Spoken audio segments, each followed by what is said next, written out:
আবার হঠাৎ দেখেন সকাল হয়ে গেছে, তখন দৌড়ে গিয়ে মন্দিরে ঢুকতে গিয়ে জামা কাপড় ছিঁড়ে ঠিড়ে গিয়ে নোংরা লেগে কেলেঙ্কারি একটা কাণ্ড দিয়ে কোনো মতে গিয়ে বসে যান যাতে কেউ পূজারীরা বুঝতে না পারে। তো রাজার কাছে খবর গেল, রাজা নিজে এলেন। রাজা নিজে এসে বললেন, প্রভু আপনি বেরোবেন না, আমি গানের ব্যবস্থা এখানে করছি, সবাই আপনার জন্য এখানে গাইবে। কারণ বিগ্রহ যে, আর যার যার সেবা ভগবান নিচ্ছে, যাদের সেবা, তাদের কাছে বিগ্রহ হচ্ছে সন্তানের মতো। তিনি তাকে রক্ষা করেন, তিনি আবার চান আমাকেও ওকে বড় ভালোবাসে।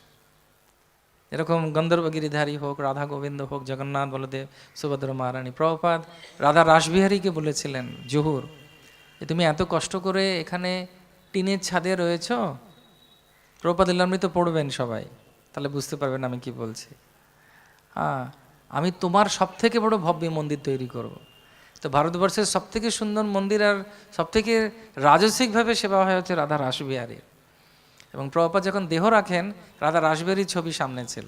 উনি এত ভালোবাসতেন রাধা রাসবিহারীকে। তো যাই হোক, আর আমাদের কাছে এসেছেন শ্রী শ্রী গন্ধর্ব গিরিধারীজি কি, আর শ্রবণ করছি জগন্নাথ কথা। তো রাজা তখন বললেন যে তুমি বেরোবে না, আমি গান গাইব। এবং বললেন কে গাইবে? যে ঠিক আছে, আমি যে লিখেছে তাকে বলবো গাইতে। তখন জয়দেবকে বলা হলো, জয়দেব প্রভু আপনি গান গান। জয়দেব আবার বউকে খুব সম্মান করতেন, ভালোবাসতেন। উনি বললেন আমি আমি গান লিখতে পেরেছি, গীত গোবিন্দ লিখতে পেরেছি, তার কারণ হচ্ছে আমার বউ আমাকে সবসময় সহযোগিতা করেছে। আমার খাবার, গরম জল, আমার খাবার তৈরি করা, প্রসাদ তৈরি করা, জামা কাপড় দেখা, আর এগোচ্ছি না। নারী মুক্তি মোর্চার কেউ এসে গেলে মুশকিলে পড়ে যেতে হবে। তো তো উনি বলেছেন যে ও যদি আমার সাথে সাহায্য না করতো, আমি ভগবানকে এতটা সময় দিতে পারতাম না। সেই জন্য আমি একটা শর্তে গান গাইব ভগবানের সামনে, আমার বউ পদ্মাবতী নাচবে, ফার্স্ট ডে ফার্স্ট শো হবে, আমি গাইব বীণা নিয়ে। সুন্দর গোপাল প্রভু হবে নাকি? উনি গাইবেন আর আপনি নাচবেন, যাই হোক।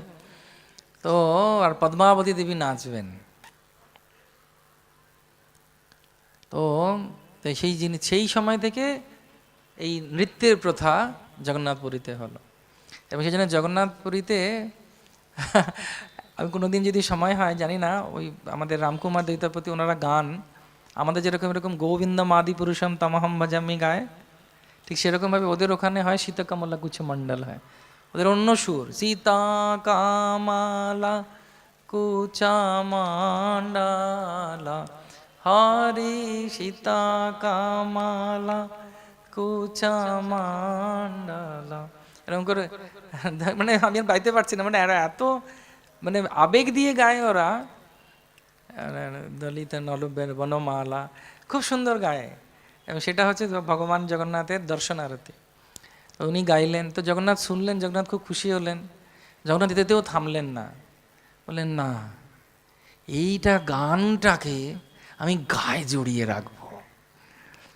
ওকে বলো কোনো বস্ত্রের মধ্যে এটাকে খোদাই করে আমার কাছে আনবে।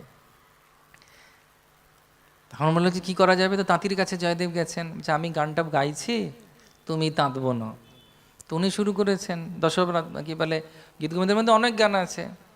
প্রলয় পয়োধি জলে বানসি বেগম কেশবধৃত মীন শরীর জয় জগদীশ হরে জয় জগদীশ হরে জয় জগদীশ হরে কেশবধৃত বামন রূপ জয় জগদীশ হরে জয় দেখ। এরকম বলতে বলতে বলতে উনি ভাবে চলে গেছেন, লীলায় প্রবেশ করেছেন। তো যেই লীলায় প্রবেশ করেছেন তিনি, আর লীলায় যখন প্রবেশ করেছেন তখন উনি ঘুমিয়ে পড়ে, বাহ্যিকভাবে মনে হচ্ছে না ঘুমিয়ে পড়েছেন।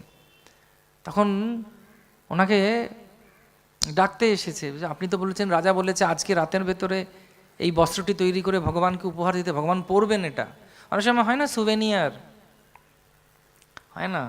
প্রভুপাদের একটি দাঁত ভেঙে গেছিল, তো প্রভুপাদ বলেছিলেন এটাকে ফেলে দাও। প্রভুপাদের একজন শিষ্যটাকে গালা দিয়ে বাঁধিয়ে রেখে দিয়েছে, এই যে প্রভুপাদের দাঁত, কেন ভালোবাসে বলে, এটাকে বলে তদীয়।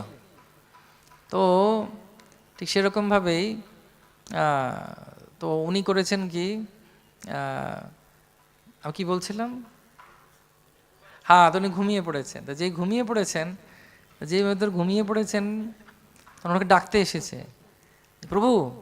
তখন হঠাৎ বাচ্চা ছেলে এসেছে, বলছে এই এই এই অনেক দিন পর শুয়েছে, ওকে শুতে দাও। বলছে কিন্তু আজকে রাতের ভেতরে এটা শেষ করতে হবে।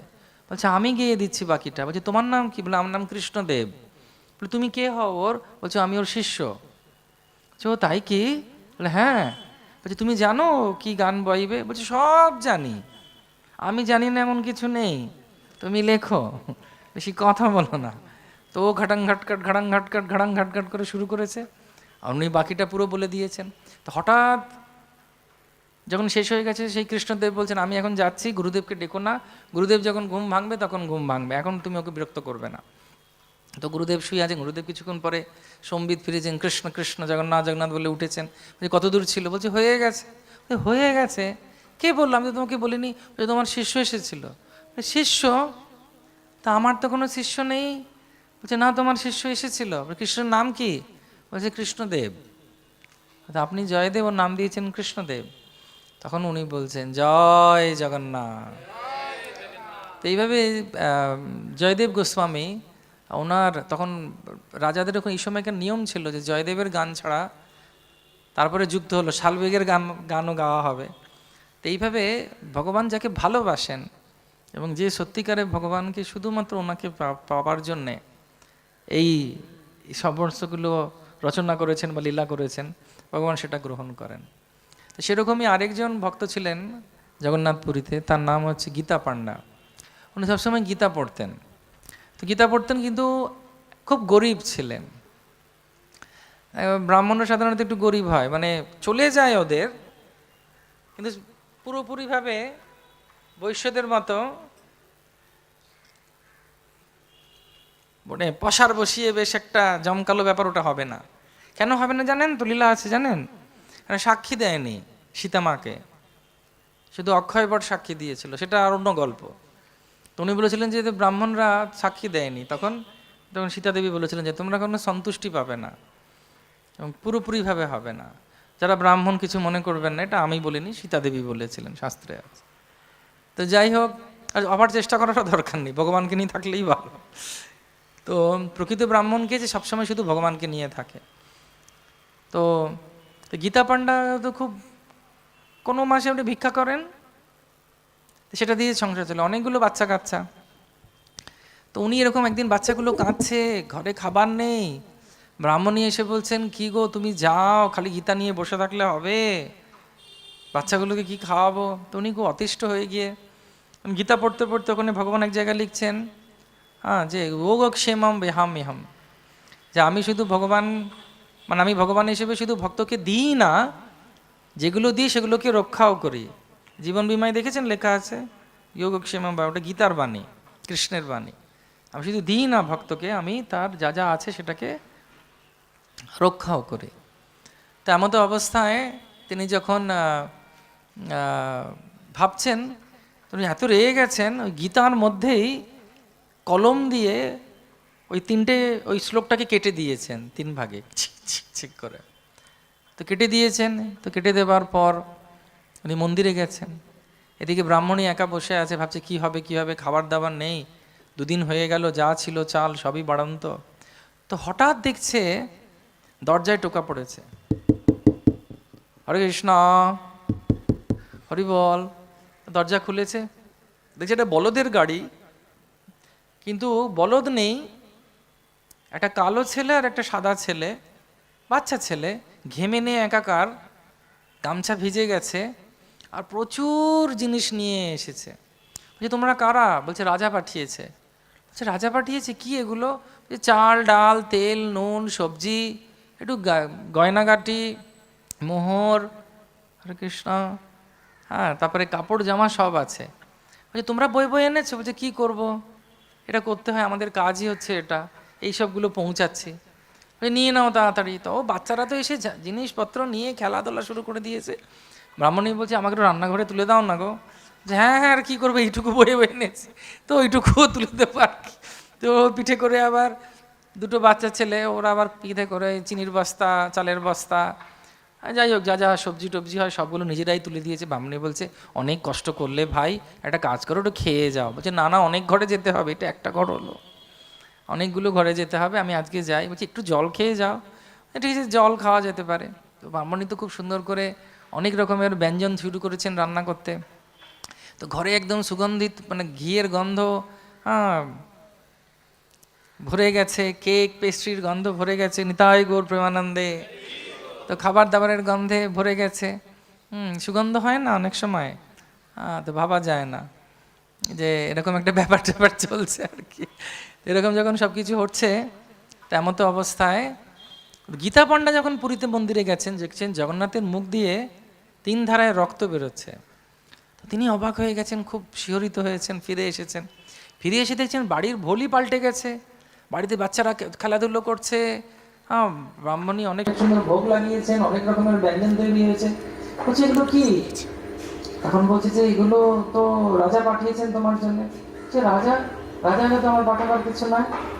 উনি কারা এসেছিল ধীরে দিতে, তখন উনি বর্ণনা করেছেন যে বাচ্চাটা কিরকম দেখতে ছিল। তো যেই দেখতে দেখার কথা বলেছে এরকম দেখতে, তখন পান্ডা বুঝতে পেরেছেন যে আর কেউ নয়, স্বয়ং জগন্নাথ আর বলদেব নিজে এসেছিলেন, এসে ভগবান আমার কৃপা করতেন। উনি খুব কাঁদছেন, ধন্যবাদ দিচ্ছেন। তারপরে প্রসাদ পেতে পেতে ব্রাহ্মণীকে বলছেন, আমি তো সব ঠিক আছে বুঝতে পারলাম, কিন্তু ভগবানের শ্রীমুখ থেকে এরকমভাবে 3 ধারায় রক্ত কেন বেরোচ্ছিল? তখন বলছে, তুমি বুঝতে পারলে না, গীতা হচ্ছে ভগবানের বাণী, এটা হচ্ছে ভগবানের মুখ, তুমি সেটাতে আঁচড় কেটে দিয়েছ, সেই জন্য তুমি দেখলে যে ভগবানের মুখে মুখে তুমি আঁচড় কেটেছ। এই যে গীতা পান্ডা। গীতা পান্ডা কি?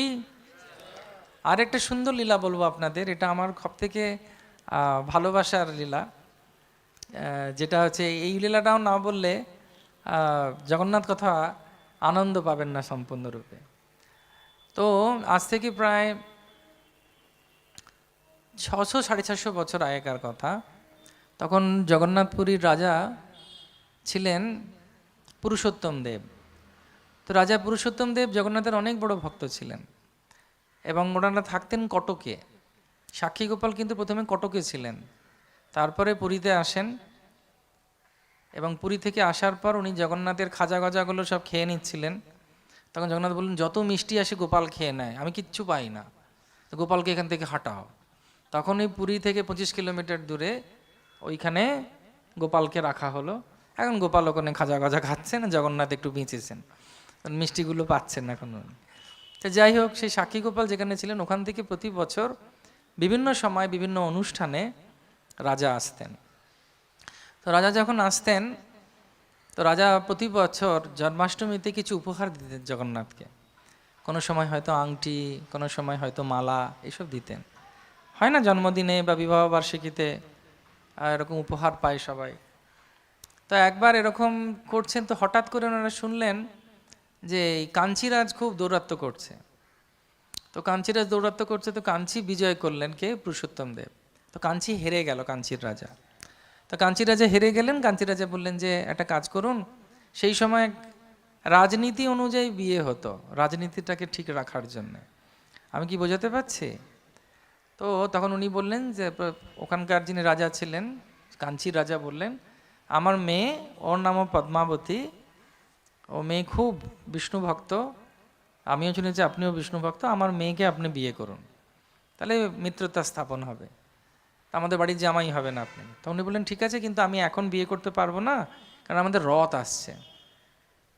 তো রথ আসছে, তো উনি বললেন একটা কাজ করুন, আপনি চলুন আমাদের রথে স্পেশাল গেস্ট হবেন। তো স্পেশাল গেস্ট হবার জন্য উনি নিয়ে গেছেন। কাকে নিয়ে গেছেন?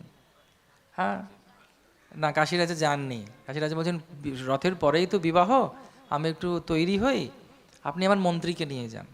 তো মন্ত্রী গিয়ে দেখছে জগন্নাথের রথের আগে রাজা ঝাঁট দিচ্ছে। সে আর জগন্নাথের কথা বুঝতে পারেনি। হরি বল। জগন্নাথের কথা বুঝতে পারেনি যে জগন্নাথ কে, ওর বুঝতে পারছে না, কারণ কাঞ্চিতে সবাই সেই সময় শুধু গণেশের পুজো করতো, হয়তো বুঝতে পারছে না। তখন তিনি বলছেন যে রাজা হয়ে, ক্ষত্রিয় হয়ে এ ঝাড়ুদারের কাজ করছে, এ তো তার মানে হচ্ছে নিম্ন শ্রেণীর, এর সঙ্গে আমাদের পদ্মাবতী রাজার রানীর বিয়ে হবে না, রাজকুমারের বিয়ে হওয়া যায় না। তো সেই রাতে কাজে কিছু না বলেও ফিরে গেছে, ফিরে গিয়ে বিবাহ ভেঙে দিয়েছে। বলছে যে জগন্নাথের রথের সামনে আমি ঝাড়ু দিচ্ছি বলে আমাকে বিবাহ ভেঙে দিল, এরকম অপমান, আমি একে দেখাচ্ছি মজা। তো উনি আবার আক্রমণ করেছেন, তো আক্রমণ করে এবারে কিন্তু পুরুষোত্তম দেব হেরে গেলেন। তখন খুব অবাক হয়ে গেছেন। তো হেরে গিয়ে যখন ফিরে আসছেন উনি পুরী, যে আমি হেরে গেলাম, প্রভু আমাকে এরকম করলেন। তখন একজন জনৈক ভক্ত ওর আশ্রমের সামনে দিয়ে আসছেন, ঋষির। তো ঋষিকে তখন বলছেন যে আমি এরকম হেরে গেলাম দুঃখ করে। বলছে তুমি যাবার সময় কি জগন্নাথ আর বলরামের আশীর্বাদ নিয়েছিলে? তা বলছেন না, আমি আশীর্বাদটা নিইনি। বলছে যে কোনো কাজে যাও ভগবানের কাছে আশীর্বাদ নিয়ে যাবে, আর ভগবানকে এবারে গিয়ে বলো যে তিনি যাতে তোমাকে কৃপা করেন। তো যখন রাজা গিয়ে খুব কান্না করেছেন জগন্নাথের কাছে, বলরামের কাছে, প্রভু এরকম কেন করলেন, আপনারা আমার সঙ্গে আমাকে আশীর্বাদ দিন যাতে আমি আপনার নাম বাঁচাবার জন্যে, ওনার নাম আর কি বাঁচাবো, নিজেই নাম স্বয়ং। বলছে না, তুমি আমাকে শক্তি দাও যাতে আমি জিততে পারি। তো হঠাৎ দৈববাণী হয়েছে, জগন্নাথ আর বলদেব দুজনেই বলেছেন আমরা দুজনেই তোমার সঙ্গে যুদ্ধ করতে যাব। এটা বিশেষ যুদ্ধ হবে, কুরুক্ষেত্রের মতো নয়। কুরুক্ষেত্রে বলরাম ছিল না আর কৃষ্ণ যুদ্ধ করেনি, এখানে আমরা দুই ভাই তোমার সঙ্গে যুদ্ধ করতে যাব। তখন পুরীতে একদম রই রই অবস্থা। বলছে এটা কুরুক্ষেত্রের যুদ্ধ থেকে বড় যুদ্ধ হবে। কেন না, কৃষ্ণ বলরাম যুদ্ধ করতে যাচ্ছে, চল রে। তাবাল বিদ্যামনুতে সবাই যেতে রাজি যে যুদ্ধ করবে। রাজা বলেছে না না, সবাইকে প্রবোধ বলেছে না না সবাইকে যেতে হবে না, ঠাকুর যখন বলেছেন আসবেন নিশ্চয়ই আসবেন, তোমরা ফিরে যাও, আমরা ঠিক যুদ্ধে জয়ী হয়ে আসবো। তো তখন সেই কাঞ্চি রাজা জানতে পেরেছে, কাঞ্চি রাজা হাসছে তখন, হ্যাঁ, কারণ পত্র পাঠিয়েছে, তুমি যদি যেত তাহলে মানবো, তোমার জগন্নাথ মানে আমার গণেশকে তোমার জগন্নাথের পেছনে বেঁধে রাখবো, আর যদি আমি হারি, তখন পুরুষোত্তম দেব বলছে তুমি যদি হেরে যাও, আবার পুরুষোত্তমকে বলছে তোমার যদি আমি যদি হেরে যাই, জগন্নাথ তোমার গণেশের পেছনে বাঁধা থাকবে। এরকম একটা ক্ষত্রিয়, তো এরকম একটা চলছে। তো এরকম করে যাচ্ছে। এবার পুরুষোত্তম দেবের শব্দ হচ্ছে বৈষ্ণব কি বলে সেনাপতি, সেনারা সব তলোয়াল বেশি বাজিয়েছে কিনা জানি, কিন্তু খোল করতাল বাজাতে ওস্তাদ সব। তো উনি যাচ্ছেন কীর্তন করে করে হরি বল হরি বল। এবার রাজা যাচ্ছেন, রাজা ঘোড়ায় পিঠে যাচ্ছেন, রাজা ভাবছেন এ তো বললো দুজনে আসবে, একবার হেরে নাকটা কেটেছে, এবার কান দুটোও কি কাটবে। এই কৃষ্ণ তো নাম আবার ছলিয়া, আবার কৃষ্ণ রণছোড়জি অনেকবার ওই মগধরাজের কাছ থেকে পালিয়ে গেছে, এরকম করলে তো আমি মহাবিপত্তিতে পড়বো। আর আমি সবাইকে বারণ করলাম আসতেই, কয়েকজনকে নিয়ে যাচ্ছি, উনি তো আবার বলে না যে হাওয়া খাইয়ে দিল, আর আমি গিয়ে পেছনে দিচ্ছি কিছু কেউ নেই। এরকম মনে মনে ভাবছেন কি হবে কি করব এরকম ভাবছেন। তো হঠাৎ রাজা যেখানে আছেন তার থেকে প্রায় 50 কিলোমিটার দূরে একটি গ্রাম আছে। সেই গ্রামে একজন দুধবালি, তার মানে হচ্ছে মনিকা, কি নাম, সেও জগন্নাথেরই ভক্ত। সেখানে পুরীতে সবাই জগন্নাথের ভক্ত, উড়িষ্যায় আমরা সবাই জগন্নাথেরই ভক্ত। তো সে দুধ বিক্রি করে, দুধ, দই, ক্ষীর, রাবড়ি, দুধের থেকে যা যা জিনিস হয়, চিজ ছিল কিনা বলতে পারবো না, কিন্তু দুধ, দই, মাখন, ঘোল, এইসব ননি, এই সব কিছু বিক্রি করছে। আইসক্রিম ছিল কিনা সেটাও বলতে পারবো না, কিন্তু এইগুলোর শাস্ত্রে খবর পাওয়া যাচ্ছে। তো উনি বিক্রি করছেন দই দহি দহি। তো হঠাৎ দেখছে একটা সাদা ঘোড়ায় কালো সবারি, সৈনিকের বেশ, আর কালো ঘোড়ায় সাদা একজন সৈনিক, খুব সুন্দর দেখতে, তারা যুদ্ধ করতে যাচ্ছে। তো তারা এসে ওই দাঁড়িয়েছে মাতাজির সামনে। তো মাতাজি তো 3-4টে হাঁড়ি, অল্প বয়স, মানে কি বলে অল্প ছোটোখাটো ইন্ডিয়ান মাতাজি, বুঝতে পারছেন তো, 5 ফিট 4.5 ফিট এরকম হাইট, তার মধ্যে আবার মাথার মধ্যে নিয়েছে ঘোল ঢোল, হাতে নিয়েছে এরকম কিছু মানে কি বলবো মাটির মৃৎপাত্র। তো এ দেখছে, বলছে যে একটু দাও না গো দই মা, একটু ঘোল খাবো। বলছে হ্যাঁ খাবে তো, তো কড়ি আছে তো, তখন কড়ি দিয়ে বিতরণ হতো, মানে বিনিময় প্রথা হতো। বলছে কড়ি আছে তো, যে দেখতে পাচ্ছ না কারা? বলছে হ্যাঁ সে তো দেখছি, কিন্তু পয়সা আছে তো? বলছে হ্যাঁ পয়সা আছে, দেবো, তুমি দাও না। তখন দেখতে দেখতে 1 গ্লাস দিয়েছি, 2 গ্লাস দিয়েছি, মা সব খেয়ে নিয়েছে, মানে সব খালি, মানে 3টে হাঁড়ি খালি, হাতের হাঁড়িগুলো খালি। বলছি বাবা রে বাবা, কি মরণ খিদে পেয়েছিল রে বাবা, এদের কোনোদিন খায়নি নাকি, সব খেয়ে নিল। তারপরে আবার গুনছে কতটা গ্লাস দিলাম রে, হিসেবে গুলিয়ে ফেলেছে। এই সাধারণ সরল সাদা সিধে। বলছে যে বাবা কত টাকার খেলে গো? তখন তখন বলছে, সে আবার দুজন যারা মানে অশ্বারোহী যারা, তারা বলছে ঠিক আছে এবার আসি। বলছো মা আসি মানে আবার কি জিনিস? বলে দুজনের পা ধরেছে, মানে চরণ ধরেছে, বাংলা ভাষায় তো ঠ্যাং ধরেছে। বলছে খাইছু দহি করি নাহি দি, বলছে দই খেয়ে চলে যাচ্ছিস, করি দিবি না, টাকা ছাড়। তখন বলছে আরে বাবা টাকা রাজা দেবে। বলছে ওই সব ফালতু কথা, এরভাবে অনেকবার ঠকিয়েছে আমাকে, ওসব চলবে না, তুমি আমাকে দাও, টাকা দাও। তো কিছুতেই ছাড়বে না। বলছেন ভারী নাছোড় বান্দা, ভদ্রমহিলা তো কোথা থেকে জুটলো রে ভাই। আর বলছে কি ভুক করা খাওয়ার লোক রে বাবা, আমার পুরো হাঁড়ি বালতি সব চাষ করে শেষ করে দিল, আর টাকা না দিয়ে চলে যাচ্ছে। ধর বেটাকে, বলে ধরে রেখেছে, দুজনের পা ধরে বসে আছে। এতে দেখছি যে তখন এই সৈনিকরা বলছে ভারী মুশকিল তো, যুদ্ধ করতে যাবো, যুদ্ধ করতে যাবো। বলছে যুদ্ধ নিকুচি করেছে, আগে টাকা দে আমার, যুদ্ধ করতে যাবে ফালতু সব, আমাকে টুপি পরানো হচ্ছে, টাইম পাস, দে আমাকে টাকা দে। তখন বলছে যে ঠিক আছে একটা কাজ করো, এই আংটিটা রাখো। বলছে আংটি দিয়েছে, আংটিটা দেখছি বেশ চকচক করছে। বলছি এই আংটিটা পেছনে রাজা আসছে, রাজাকে দেখালে ও তোমাকে টাকা দেবে। বলছে এটা আসল তো? বলছে যেভাবে তোদের ব্যাপার স্যাপারগুলো দেখছি সব খালি করে দিলি, বলি টাকা নেই, একটা কোথা থেকে এটিকে আংটি মাংটি দিয়ে দিয়েছি, আংটিটা আদৌ কি দাম আছে কি দাম নেই।